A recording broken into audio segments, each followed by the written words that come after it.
اور ہم نے جس بستی میں بھی کوئی ڈرانے والا بھیجا تو وہاں کے خوشحال لوگوں نے یہ ضرور کہا کہ تم لوگ جو چیز دے کر بھیجے گئے ہو ہم اس کو نہیں ماننے گے، اور یہ بھی کہنے لگے کہ ہم بہت سا مال اور اولاد رکھتے ہیں اور ہم کو عذاب نہیں ہوگا۔ کہہ دو کہ میرا رب جس کے لیے چاہتا ہے روزی فراخ کر دیتا ہے اور جس کے لیے چاہتا ہے تنگ کر دیتا ہے، لیکن اکثر لوگ نہیں جانتے۔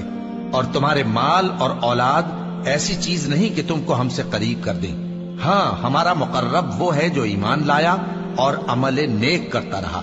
ایسے ہی لوگوں کو ان کے اعمال کے سبب دگنا بدلہ ملے گا اور وہ امن و چین سے بلند و بالا عمارتوں میں رہیں گے۔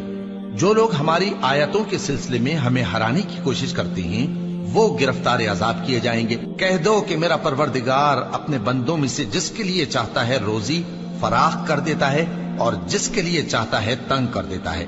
اور تم جو چیز خرچ کرو گے وہ اس کا تمہیں عوض دے گا، وہ سب سے اچھا رزق دینے والا ہے۔ اور جس دن وہ ان سب کو جمع کرے گا پھر فرشتوں سے فرمائے گا کیا یہ لوگ تم کو پوجا کرتے تھے؟ وہ کہیں گے تو پاک ہے، تو ہی ہمارا دوست ہے، نہ کہ یہ، بلکہ یہ جنات کو پوجا کرتے تھے اور اکثر انہی کو مانتے تھے۔ تو آج تم میں سے کوئی کسی کو نفع اور نقصان پہنچانے کا اختیار نہیں رکھتا،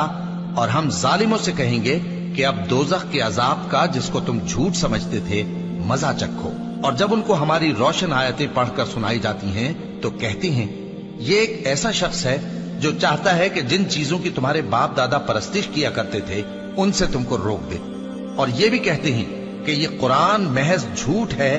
جو اپنی طرف سے بنا لیا گیا ہے، اور کافروں کے پاس جب حق آیا تو اس کے بارے میں کہنے لگے کہ یہ تو کھلا جادو ہے۔ اور ہم نے نہ تو ان مشرکوں کو کتابیں دیں جن کو یہ پڑھتے ہوں، اور اے نبی صلی اللہ علیہ وآلہ وسلم نہ تم سے پہلے ان کی طرف کوئی ڈرانے والا بھیجا،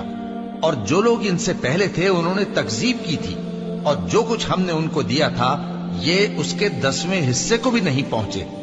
پھر انہوں نے میرے پیغمبروں کو جھٹلایا، سو میرا عذاب کیسا ہوا۔ کہہ دو کہ میں تمہیں صرف ایک بات کی نصیحت کرتا ہوں کہ تم اللہ کے لیے دو دو اور اکیلے اکیلے کھڑے ہو جاؤ، پھر غور کرو تمہارے رفیق یعنی اس نبی صلی اللہ علیہ وآلہ وسلم کو کسی طرح کا جنون نہیں، یہ تو تم کو سخت عذاب کے آنے سے پہلے ڈرانے والے ہیں۔ کہہ دو کہ میں نے تم سے کچھ صلہ مانگا ہو تو وہ تمہارا، میرا صلہ اللہ ہی کے ذمے ہے اور وہ ہر چیز سے خبردار ہے۔ کہہ دو کہ میرا پروردگار اوپر سے حق ہی نازل کرتا ہے اور وہ غیب کی باتوں کا جاننے والا ہے۔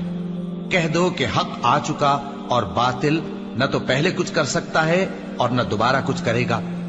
کہہ دو کہ اگر میں گمراہ ہوں تو میری گمراہی کا ضرر مجھی کو ہے، اور اگر ہدایت پر ہوں تو یہ اس وحی کے طفیل ہے جو میرا پروردگار میری طرف بھیجتا ہے، بے شک وہ سننے والا ہے، نزدیک ہے۔ اور کاش تم دیکھو جب یہ گھبرا جائیں گے تو عذاب سے بچ نہیں سکیں گے اور نزدیک ہی سے پکڑ لیے جائیں گے اور کہیں گے کہ ہم اس پر ایمان لے آئے، اور اب اتنی دور سے ان کا ہاتھ ایمان کے لینے کو کیسے پہنچ سکتا ہے،